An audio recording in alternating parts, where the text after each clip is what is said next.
चलिए आज हम लोग देखेंगे कि किस प्रकार से भाजक भागफलों का प्रश्न रहता है। हम ऑल टाइप का प्रश्न बताएंगे। तो चलिए देखते हैं किस प्रकार से निकलता है, बनता है। तो चलिए देखिए, भाज बराबर भाजक गुने भागफल जोड़ शेष होता है। अब कहते किसको है, भाजक और भागफल। तो देखिए यहाँ जो होगा भाजक, यहाँ जो होगा वो होगा भाज, यहाँ जो होगा भागफल, और यहाँ जो नीचे आता है वो होता है शेषफल। ठीक है दोस्तों, तो चलिए देखते हैं। यही फॉर्मूला बना है, ये भाज्य बराबर भाजक गुने भागफल जोड़ शेष। ये फॉर्मूला आपको हमेशा याद रखना है कि क्या होता है, भाज्य बराबर भाजक गुने भागफल जोड़ शेष।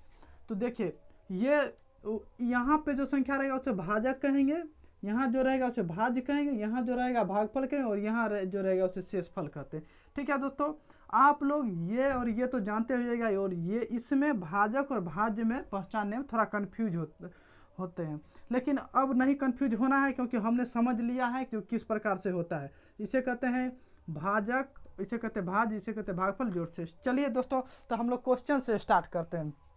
क्वेश्चन से स्टार्ट करते हैं और समझते हैं, बस इसमें इतना ही बड़ा कॉन्सेप्ट है। ठीक ना, क्वेश्चन से देखते हैं और समझते हैं कॉन्सेप्ट जो क्या होता है कॉन्सेप्ट। तो चलिए आइए देखते हैं हम लोग क्वेश्चन से कॉन्सेप्ट क्या होता है। फर्स्ट क्वेश्चन में देखिए दोस्तों, लिखा हुआ भाजक भागफल का 25 गुना है और शेषफल का 5 गुना है। यदि भागफल 16 है तो भाज्य क्या होगा। तो चलिए देखिए, भाजक भागफल का 25 गुना है। तो देखिए फर्स्ट क्वेश्चन, भाजक भागफल का 25 गुना है, मतलब यहाँ गुना। ठीक ना, और देखिए आई क्या कर रहा है, और शेष का 5 गुना है। तो दोस्तों यहाँ देखिए, और जो हुआ और आता है पहला टर्म के लिए। ठीक ना, और आता है पहला टर्म के लिए, और इसमें क्या है, और भाजक है। ठीक ना, और पहला टर्म जो है भाजक है, और यहीं पर ही रहता है, और जो है पहला के लिए आता है और जो दूसरा के लिए आता है, और यहीं पे रहता है कि भाजक भागफल का 25 गुना है, जो शेष का 5 गुना है तो वो दूसरा के लिए होता है। ठीक, लेकिन और है तो पहला के लिए होता है। तो देखिए भाजक बराबर 5 गुना शेषफल का होता है, लिखा हुआ प्रश्न में। ठीक है, शेषफल 5 गुना, और भागफल 16 है। तो देखिए भागफल 16 है, तो हम देखें यहाँ पे भाजक का मान निकालने के लिए देखिए, अगर हम यहाँ 16 बैठा देते हैं, देखिएगा दोस्तों आप लोग अच्छी तरह से, 16 गुने 25, क्योंकि देखिए भागफल का मान 16 प्रश्न में दिया हुआ है, और यहाँ क्या कर रहा है, भाजक भागफल का 25 गुना है। तो देखिए यहाँ पर अगर हम 16 मान निकाल देते, बैठा देते हैं और गुना कर देंगे, तो यहाँ भाजक का मान निकल जाएगा दोस्तों। तो देखिए भाजक का मान क्या हो जाएगा, जब 16 का हम 25 से गुना करेंगे तो कितना आता है, 400 आएगा। ठीक है, 400 आएगा। अब देखिए क्या कहता है, सेकेंड टर्म में जो है भाजक बराबर 5 शेषफल। ठीक ना, 5 शेषफल, तो भाजक का मान कितना है, 400। भाजक का मान कितना है, 400। ठीक ना, बराबर 5 शेषफल, बराबर 5 शेषफल। ठीक ना, बराबर 5 से इसको काट देते हैं तो 80, बराबर 80 से कटता है तो शेषफल कितना आ गया, 80 शेषफल आ गया। तो देखिए अब हमें क्या निकालना है, भाज्य निकालना। तो देखिए इस फॉर्मूला पर हम बैठा देते हैं तो क्या होता है, देखिए भाजक गुना भागफल, भाज्य बराबर भाजक गुना भागफल जोड़ शेष। तो देखिए भाज्य बराबर भाजक गुना भागफल जोड़ शेष होता है। तो देखिए क्या है, भाज्य हमारा कितना निकला, 400 निकला। अच्छी तरह से समझिएगा दोस्तों, भाज्य 400 निकला। भागफल दिया हुआ है, भागफल ये, तो भागफल 16 प्रश्न में ही दिया हुआ है। जोड़ शेषफल देखिए हम लोग ने यहाँ से 80 निकाला है, शेषफल इतना हुआ। तो देखिए कितना आता है, 6400 जोड़ 80 बराबर कितना हुआ, 6480। इतना आंसर आ गया। समझ गए हैं, हो गया, उम्मीद है आप लोग को कॉन्सेप्ट। तो चलिए अगली प्रश्न हम लोग देखेंगे जो किस प्रकार से बनता है अगली प्रश्न। तो देखिए अगली प्रश्न के लिए हम बता रहे हैं अभी।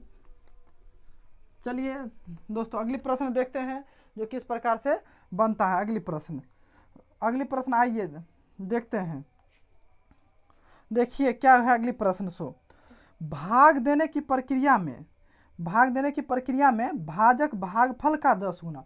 तो देखिए भाजक भागफल का 10 गुना है, तो भाजक भागफल का 10 गुना, तो देखिए भाजक भागफल का 10 गुना हो गया, भाजक भागफल का 10 गुना और शेषफल का 5 गुना। शेषफल पहला के लिए आता है, फर्स्ट में भाजक ही है, भाजक का 5 गुना है, भाजक का 5 गुना है शेषफल।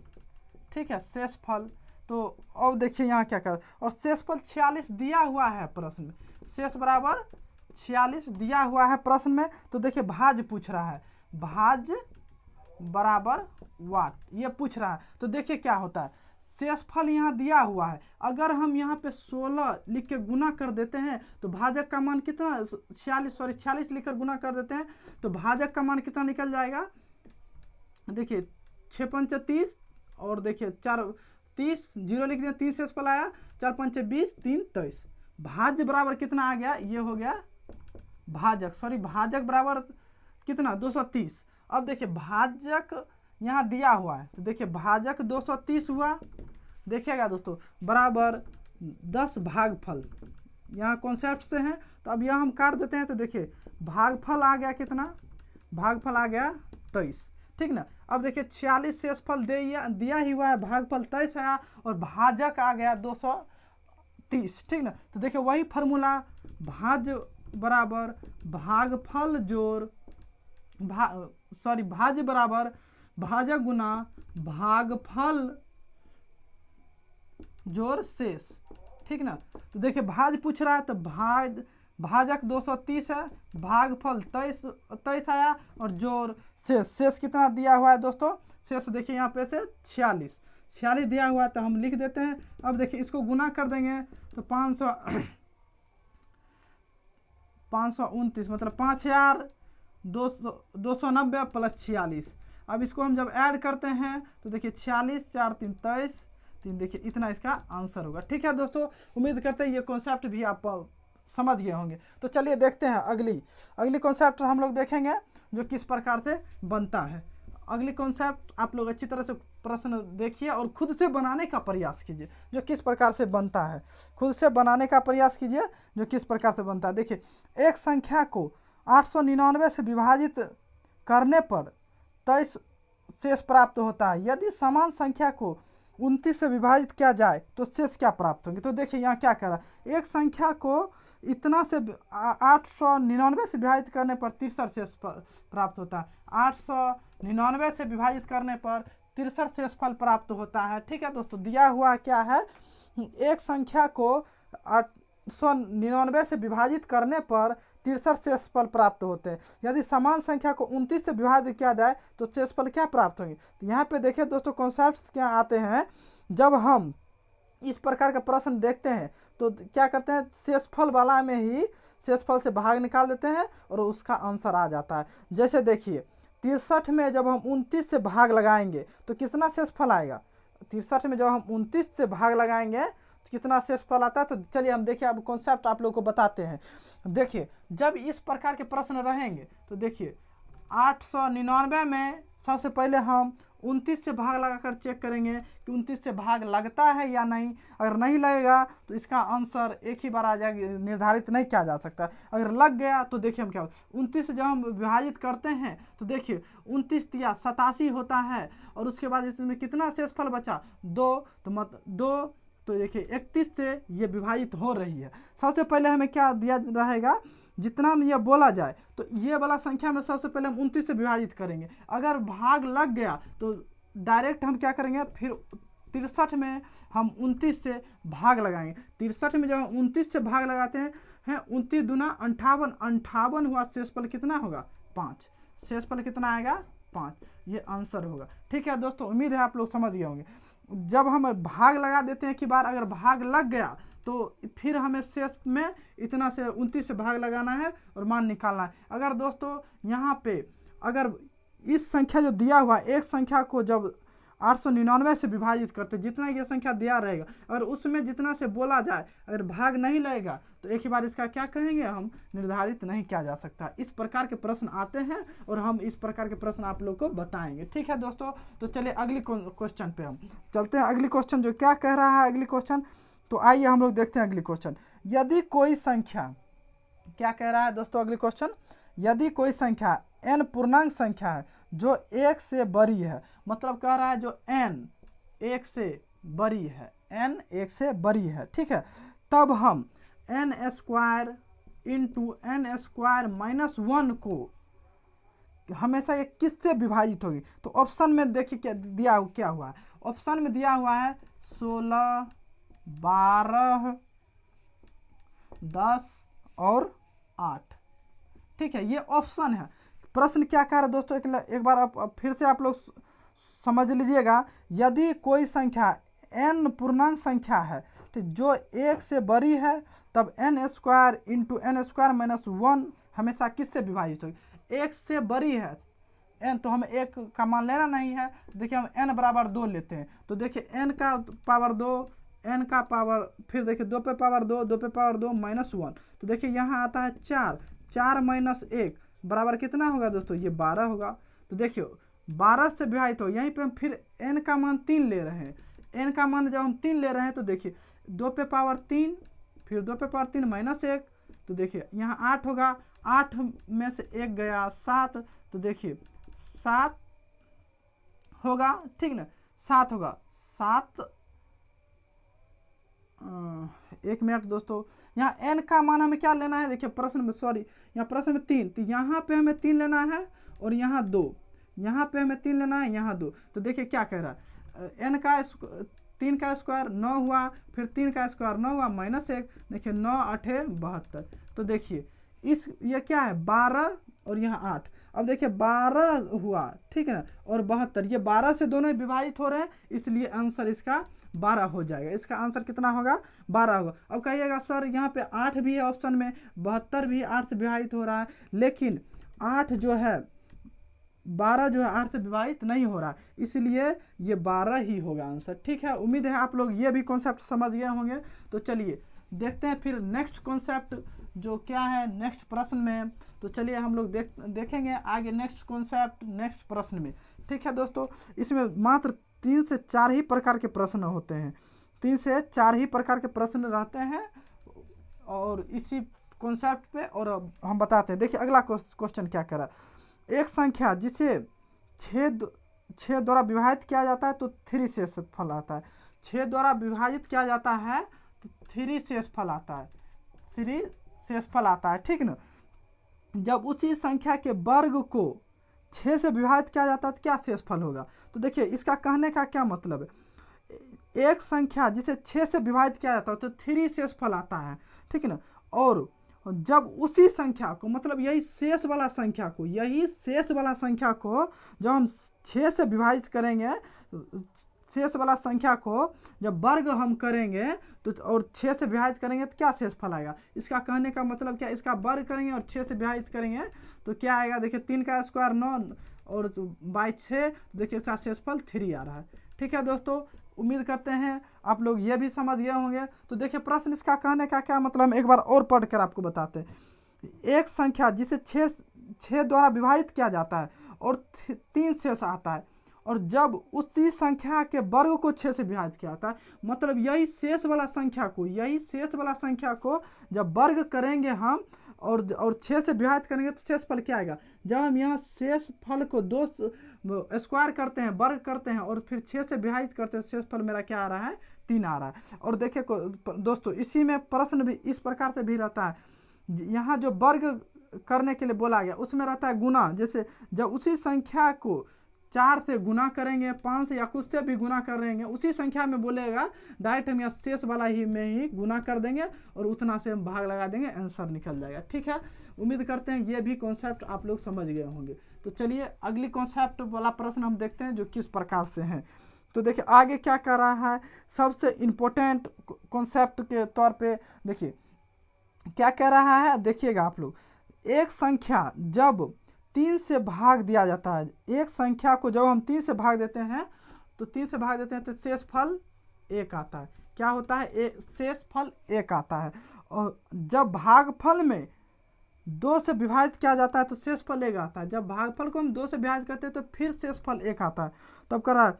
और संख्या को 6 से विभाजित करने पर क्या शेषफल आएगा। तो क्या कर रहा है दोस्तों, जब एक संख्या को हम 3 से विभाजित भाग देते हैं तो शेषफल 1 आता है, फिर भागफल को हम 2 से भाग देते हैं तो शेषफल 1 आता है। तो संख्या को 6 से विभाजित करेंगे तो वह कौन सी संख्या होगी जो हमें 6 से विभाजित करेंगे तो शेषफल क्या होगा। देखिए इस प्रकार कॉन्सेप्ट क्या होता है, हम सबसे पहले शॉर्ट मेथड बताते हैं, उसके बाद हम इसका कॉन्सेप्ट बताएंगे। तो इसको क्या करना पड़ेगा, इसको हम जोड़ देते हैं और इसमें हम गुना कर देते हैं, फिर यहाँ पे क्या होगा, जुट जाएगा तो उसका मान निकल जाएगा। जैसे 2 1 3, 3 को जब हम 3 से गुना करेंगे तो 9 होगा, 9 1 10 इसका निकला मान। और उसी में करा उस संख्या को 6 से विभाजित करने पर शेषफल क्या आएगा, संख्या 6 से जब इसको हम विभाजित करेंगे तो शेषफल कितना आएगा, 4 आएगा। यही आंसर होगा इसका। ठीक है दोस्तों, उम्मीद करते हैं आप लोग ये कॉन्सेप्ट समझेंगे। चलिए हम इसको कॉन्सेप्ट से समझाते हैं, ये शॉर्ट मेथड था, अब हम कॉन्सेप्ट से इसको बताते हैं। कह रहा है एक संख्या को जब हम 3 से भाग देते हैं शेषफल 1 आता है। देखिए जब हम 3 से भाग दिए इस संख्या में शेषफल कितना आया, 1 आया। तो यहाँ पे भागफल कुछ और होगा तो हम y भागफल मान रहे हैं। तो चलिए देखिए, और जब भागफल में हम 2 से विभाजित करते हैं, ये भागफल को हम 2 से विभाजित करते हैं तो शेषफल कितना आता है, 1 ही बचता है। ठीक है, इतना प्रश्न बोल रहा है। अब यहाँ जो मान निकलेगा उसी में हम 6 से भाग देंगे, उसके बाद शेषफल प्राप्त होगा, पता चलेगा। देखिए यहाँ पे कुछ नहीं, हम सबसे छोटी से छोटी संख्या मान लेते हैं। सबसे छोटी से छोटी संख्या 1 है। ठीक है, तो हम क्या करते हैं, इसको इससे गुना करते हैं और यहाँ ऐड करते हैं, 2 1 3, जैसे y बराबर 2 गुना 1 प्लस 1। तो देखिए इसका मान 3 निकला, यहाँ पे मतलब 3 बैठ रहा है, यहाँ पे 3 बैठ रहा है। फिर वही x बराबर देखिए 3 गुना 3, यहाँ वाला 3 लेना है, फिर इसको गुना करेंगे 3 प्लस 1, तो देखिए कितना आ रहा है, 10। यहाँ पे आ गया 10। वही मानना हम यहाँ शॉर्ट मेथड से 10 निकाले हैं। इसको क्या करना है, देखिए यहीं पे जोड़ना है, यहाँ से गुना करना है, फिर जोड़ना है। और फिर और रहता है तो हम इसको क्या करते हैं, जोड़ देते हैं, तो 10 निकला। यही 10 में हम 6 से भाग लगाएंगे तो कितना शेषफल आएगा, 4 शेषफल आएगा। ठीक है, चलिए हम उम्मीद करते हैं ये कॉन्सेप्ट भी आप लोग समझ गए होंगे। तो चलिए नेक्स्ट क्वेश्चन हम देखते हैं जो किस प्रकार से बनता है। चलिए नेक्स्ट क्वेश्चन देखते हैं जो किस प्रकार से बनता है। तो देखिए नेक्स्ट क्वेश्चन क्या कह रहा है, जब एक संख्या को क्रमिक रूप से 4 और 5 से विभाजित किया जाता है। जब एक संख्या को हम क्रमिक मतलब लगातार जब हम 4 और 5 से विभाजित कर रहे हैं तो क्रमशः शेष 1 और 4 बचता है। क्रमशः शेषफल क्या बचता है, 1 और 4 बचता है। तथा जब उसे क्रमिक रूप से 5 और 6 से विभाजित किया जाए, जब उस संख्या को क्रमिक रूप से 5 और 4 से विभाजित किया जाए तो शेषफल क्या होंगे। तो देखिए इसका कहने का मतलब क्या, जब एक संख्या से, पिछली वाली कॉन्सेप्ट पे क्वेश्चन है, जब एक संख्या को क्रमिक रूप से 4 और 5 से जब विभाजित करते हैं तो देखिए शेषफल क्या आ रहा है, 1 और 4। शेषफल क्या आ रहा है, 1 और 4। ठीक है ना, तो बोल रहा है जब उसी संख्या, जो संख्या यहाँ से गुना और जोड़ने करने के बाद आएगा, उसी संख्या को जो हम 4 और 5 से भाग लगाते हैं तो शेषफल क्या आएगा। तो क्या कॉन्सेप्ट बताए थे, इसको ऐड करना है, फिर इसमें गुना करना है, फिर इसको क्या करना है, ऐड करना है। देखिए 4 5 4 9, 9 चौका 36, 36 1 37, संख्या क्या आ रहा है, 37। और कह रहा है जब ये संख्या जब निकल जाएगा, जब उसमें हम 5 और 4 से भाग लगाएंगे तो शेषफल क्या आएगा। देखिए जब 5 से हम भाग लगाते हैं, यहाँ भागफल लिखाता है 7 5 35, शेषफल आ रहा है यहाँ 2। और फिर हमें क्या करना है, इसमें 4 से भाग लगाना है भागफल में, एक मात्रा में लग रहा है, और शेषफल कितना आएगा, 3। तो 2 और 3 इसका आंसर होगा, यही शेषफल आएगा। चलिए हम इसे कॉन्सेप्ट से समझते हैं फिर से, जो किस प्रकार से निकलता है। तो देखिए जब हम 4 से भाग लगाते हैं यहाँ x, तो भागफल मेरा y आ रहा है और शेषफल 1 आ रहा है। और फिर हम भागफल में 5 से भाग लगा रहे हैं तो शेषफल मेरा कितना आ रहा है, शेषफल मेरा 4 आ रहा है। यहाँ हम सबसे मिनिमम मान मानते हैं, आप लोग को हम बताएं, सबसे यहाँ पे मिनिमम मान 1 मानते हैं। इसको क्या करना है, गुना करना है, फिर इसको ऐड करना है। देखिए y बराबर क्या करना है, 5 गुना 1 प्लस 4, तो देखिए इसका मान 9 आया। तो यहाँ 9 मान बैठ रहा है, यहाँ 9 मान बैठ रहा है। और क्या करना है, फिर इसको गुना करना है।